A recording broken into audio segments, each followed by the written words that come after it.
ಅಂಗಡಿಲಿವ items, gutka items, cigarette items ಎಲ್ಲ ಎತ್ಕೊಂಡೋಗಿದ್ದಾವೆ. ಚಿಲ್ಲರೆ ಕಾಸಿತ್ತು, ಅದು ಸ್ವಲ್ಪ ಎಲ್ಲ ಎತ್ಕೊಂಡೋಗಿದ್ದಾವೆ.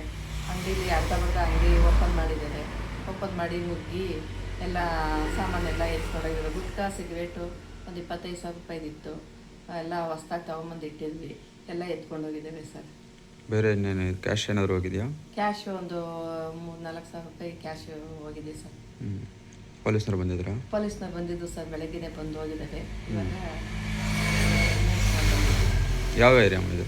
ಇದು ಬೈರೇಗೌಡನಲ್ಲಿ ಗೇಟು, ವೆಂಕಟಾಪುರ ಗ್ರಾಮ.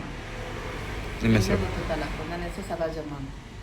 ಜೀನಿ ಸ್ಲಿಮ್ ರೆಫರ್ ಮಾಡ್ಬೇಕಾದ್ರೆ ಕಾರಣ ಏನಂದ್ರೆ ವೇಟ್ ಲಾಸ್ ಸಲುವಾಗಿ ನನ್ ಬಾಳ ಜನ ಕೇಳಿದ್ರು. ಫಸ್ಟ್ ನಾನ್ ತಗೊಂಡು ನನಗೆ ರಿಸಲ್ಟ್ ಬಂದ್ಮೇಲೆ ಆಮೇಲೆ ನಾನು ಜೀನಿ ಸ್ಲಿಮ್ ಇನ್ನೊಬ್ಬರಿಗೆ ಪ್ರಿಪೇರ್ ಮಾಡಿದ್. ಸುಸ್ತಾಗೋದು ಕಡಿಮೆ ಆಯ್ತು, ವೀಕ್ನೆಸ್ ಅದು ಏನೂ ಇಲ್ಲ, ಪೂರಾ ಹೆಲ್ದಿ ಅದೇನೆ. ವೇಟ್ ಜಾಸ್ತಿ ಇರೋರಲ್ಲಿ ಏನೇ ಡೌಟ್ ಇಲ್ಲದೆ 100% ಬಳಸಬಹುದು. ಪ್ರತಿದಿನ ನಮ್ಮ ಜೀನಿ ಸ್ಲಿಮ್ ನ ಯೂಸ್ ಮಾಡಿ ಯಾವುದೇ ಸೈಡ್ ಎಫೆಕ್ಟ್ ಇಲ್ದಂಗೆ ನೀವು ಸಣ್ಣ ಆಗ್ತೀರಾ.